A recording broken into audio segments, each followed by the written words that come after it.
nearly ready to start wrapping up our mummy. But first, we have to talk about what exactly you use to wrap up your mummy.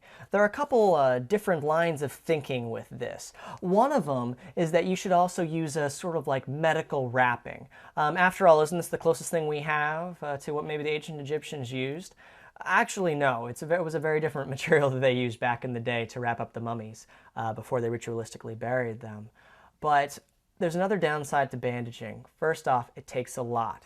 That can add up money-wise. Also, it's a little more tightly wound. It's a little less flexible, so you may have trouble moving around throughout the evening, especially if it's wound tight. Furthermore, if you end up ripping it, then you have a problem because very quickly it'll start unwinding and it's very difficult to tie back off again. For these and other reasons, I do not recommend using medical tape. I also do not recommend using toilet paper either. Toilet paper is way too fragile. Any water, anything remotely, it'll start disintegrating right off your body. And oftentimes at parties, there may be some, liquid and other beverages like running around. You don't want to have a costume that's quite that fragile.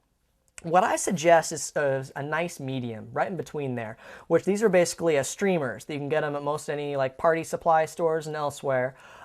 They have some resiliency to them. At the same time, they also have a lot of flexibility. And the way that we're going to apply these, put them on our mummy, if they rip, it's not going to be a big deal.